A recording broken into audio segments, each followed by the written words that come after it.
அனைவருக்கும் வணக்கம். Welcome back to mylanji.com. இன்றைக்கி நம்ம வீடியோவில் பிசிஓஎஸ் பற்றியான சில விஷயங்கள் தான் பார்க்க போகிறோம். பிசிஓஎஸ் இருந்துமே நமக்கு ஈஸியாக ப்ரெக்னென்ட் ஆகிறது எப்படி, ப்ரெக்னென்சி சான்ஸை இன்க்ரீஸ் பண்ணுறதுக்கு டாக்டர் என்ன மாதிரியான டிப்ஸ் எல்லாம் சொல்கிறாங்க அப்படிங்கிறத பற்றி நம்ம வீடியோவில் பார்க்கலாம். பிசிஓஎஸ் அப்படிங்கிறது ஒரு வகையான ஹார்மோனல் இம்பாலன்ஸ் ப்ராப்ளம் தான். இது ஒருத்தருக்கு ஒரு மாதிரி சிம்டம் இருக்கும். ஒரு சிலருக்கு பிசிஓஎஸ் இருந்தும் சீக்கிரம் ப்ரெக்னென்ட் ஆயிடுவாங்க, அவங்களுக்கு பெருசாக அது எந்த பாதிப்பும் இருக்காது. ஒரு சிலருக்கு நீங்கள் ப்ரெக்னென்சி ஆகிறதுக்கும் சரி, சிலர் ஏஜ் பண்ணுறது அந்த மாதிரி நிறைய விஷயங்களில் லேட் ஆகும். அதனால் ஒருத்தருக்கும் ஒரு மாதிரியான சிம்டம்ஸ் இருக்கும். பிசிஓஎஸ் இருக்கிற பொழுது எல்லாத்துக்கும் ஒரே மாதிரி இருக்காது. சப்போஸ் உங்களுக்கு பிசிஓஎஸ் இருக்குதுன்னா என்ன மாதிரியான அறிகுறிகள் இருக்கும் அப்படின்னு தெரிஞ்சுக்கோங்க. உங்களுக்கு இர்ரெகுலர் பீரியடாக இருக்கலாம். ரெண்டாவது, உங்களுடைய வெயிட் திடீர்னு கெயின் ஆகலாம் அல்லது ரெடியூஸ் ஆகலாம், அந்த மாதிரி இருக்கும்.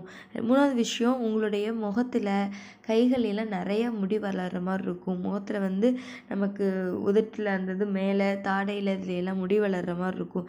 இதெல்லாம் காமனாக எல்லாத்துக்கும் இருக்கக்கூடிய பிசிஓஎஸ் சிம்டம்ஸ். இந்த மாதிரி சிம்டம்ஸ் உங்களுக்கு தெரிய ஆரம்பிக்குது அப்படின்னா நீங்கள் ஃபஸ்ட்டே டாக்டர் கன்சல்ட் பண்ணிவிட்டு அடுத்து என்ன பண்ணலாம் அப்படின்ட்டு டிஸ்கஸ் பண்ணிக்கிறது பெட்டராக இருக்கும். நம்ம சீக்கிரம் ப்ரெக்னென்ட் ஆகணும் அப்படின்னா ஒரு விஷயம் கரெக்டாக நடக்கணும். நம்ம ஓவரிலிருந்து எக்கு ரேப்சர் ஆகி வெளியில் ஸ்பெர்ம் கூட சேர்ந்து ஜாயின் பண்ணி ஃபிலோப்பியன் டியூப்லேயே ட்ராவல் பண்ணி கர்ப்பப்பையில் போய் இம்ப்ளான்ட் ஆகணும். சப்போஸ் உங்களுக்கு பிசிஓஎஸ் இருக்குது, பிசிஓடி இருக்குது அப்படின்னு சொன்னால் உங்களுக்கு அந்த ப்ராசஸ் நல்லாவே நடக்காது, கரெக்டாக நடக்காது. அது கரெக்டாக நடக்கலை அப்படிங்கும் பொழுது நீங்கள் ப்ரெக்னென்ட் ஆகிறது டிலே ஆகலாம், அல்லது ப்ரெக்னென்ட் ஆகிற மாதிரி சிம்டம்ஸ் எல்லாம் தெரிஞ்சு உங்களுக்கு பீரியட் ஆகி போய்கிட்டே இருக்கலாம். இதுதான் இந்த பிசிஓஎஸ் பிசிஓடி இருக்கும் பெண்களுக்கு நடக்கக்கூடிய விஷயம். ஸோ நம்ம அடுத்து என்னென்ன நம்ம அதிலேருந்து மாற்றிக்கணும் அப்படின்னா, ஒன்று நமக்கு எக்கு நல்லா க்ரோ ஆகணும். எக்கு ரேப்சராகி வெளியில் வர்றதுக்கு என்ன மாதிரியான மெடிசன் எடுத்துக்கணுமோ அதை எடுத்துக்கணும். மூணாவது, ஈஸ்ட்ரஜனோட உற்பத்தியோட அளவு குறைஞ்சிரும். ஸோ அதுக்கு நம்ம என்னென்ன மாதிரியான மெடிசன் எடுத்துக்கணுமோ இதையெல்லாம் எடுத்துக்கணும். இதை மூணும் கரெக்டாக நம்ம எடுத்துக்கிறப்போ நம்ம ப்ரெக்னென்ட் ஆகிறதுல ஓரளவுக்கு நம்ம சக்ஸஸ் ஆகிக்கலாம். டாக்டர்ஸ் நிறைய டிப்ஸ் சொல்கிறாங்க.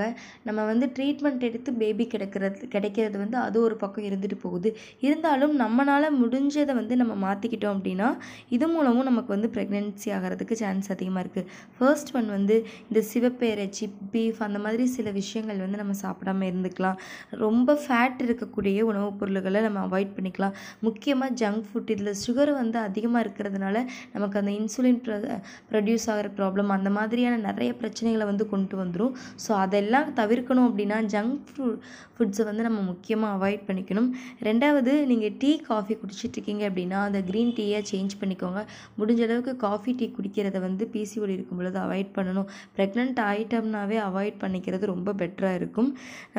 நம்ம நார்மலாக சமைக்கும் பொழுது இஞ்சி, ஜீரகம் இந்த மாதிரி மசாலா பொருட்களை அளவுக்களவு சேர்த்திக்கிறது நல்லதாக இருக்கும். அதே மாதிரி பீன்ஸ் ரொம்ப நல்லது அப்படிங்கிறாங்க. வீக்லி ஒன்ஸ் கண்டிப்பாக எடுத்துக்கோங்க. பீன்ஸில் அவ்வளோ சத்து இருக்குது அப்படிங்கிறாங்க. நாலாவது விஷயம், உங்களுடைய ஃபுட்டில் ஒமேகா 3 சத்து இருக்கிற மாதிரி பார்த்துக்கணும். மீனில் நிறைய இருக்குது. மீன், அது சால்மன், இங்கே கேரளாவில் மத்தின்னு சொல்லுவோம். சால்மன் மீனில் ஜாஸ்தியாக ஒமேகா 3 இருக்குது. ஆளி விதைகள், சியா சீட்ஸு, இந்த இதில் எல்லாத்துலேயும் பார்த்திங்கன்னா உங்களுக்கு ஒமேகா 3 இருக்குது. சில சீட் சைக்கிளிங்லாம் ஃபாலோ பண்ணுவாங்க இல்லைங்களா, இதுலாம் இந்த ஆலி சீட்ஸ் எல்லாம் சேர்த்துறாங்க. ஸோ அந்த ஒமேகா 3 சத்து இருக்கக்கூடிய உணவுப் பொருட்கள் எதுவாக வேணும்னாலும் நீங்கள் எடுத்துக்கலாம். எப்பவும் சொல்கிறது போல் ஃப்ரூட்ஸு, வெஜிடபிள்ஸ் நிறைய சாப்பிட்லாம். அவங்களுடைய ஓவலேஷன் டைம் எப்போ அப்படிங்கிறத நீங்கள் சரியாக கணிச்சிக்கணும். ஏன்னா உங்களுக்கு இர்ரெகுலர் பீரியடாக இருக்கிறப்போ ஓவலேஷன் எப்போனே சரியாக தெரியாது. ஸோ இப்போ மெடிக்கலில் போய் ஓவலேஷன் கிட்டு கடையில் கிடைக்கும், அதை வாங்கிட்டு உங்களுக்கு ஓவலேஷன் எப்போ அப்படிங்கிறது தெரிஞ்சுக்கிச்சு அந்த டைமில் நீங்கள் ஹஸ்பண்ட் கூட சேர்ந்துருந்தீங்க அப்படின்னா உங்களுக்கு கரெக்டான ரிசல்ட் தர மாதிரி இருக்கும். ப்ரெக்னென்சி கிட்டு மாதிரியே தான் இருக்கும் ஓவலேஷன் கிட்டும். ஸோ நீங்கள் ஆக்டிவாக இருங்க. எப்போவுமே ஆக்டிவாக ஸ்ட்ரெஸ் இல்லாமல் இருந்துக்கிட்டீங்க அப்படின்னாவே உங்களுக்கு சீக்கிரம் ப்ரெக்னென்ட் ஆகிறதுக்கான வாய்ப்புகள் அதிகமாக இருக்குது. ஸோ ப்ரெக்னென்சிக்கு ட்ரை பண்ணும் பொழுது நம்ம ஒரு ஹெல்த்தியான ஒரு கண்டிஷனில் இருந்தோம் அப்படின்னா எந்த ட்ரீட்மெண்ட் பண்ணினாலும் சீக்கிரம் அது நமக்கு பிடிச்சி போய் நமக்கு சக்ஸஸ் ஆகி நம்ம ப்ரெக்னென்ட் ஆகிறதுக்கு நிறைய வாய்ப்புகள் இருக்குது. ஸோ அதுக்கு முதல்ல நம்ம பாடியை ஹெல்த்தியாக வச்சுக்கிறதுக்கு நம்ம ட்ரை பண்ணணும். தேங்க்யூ. நெக்ஸ்ட் ஒரு வேறு வீடியோவில்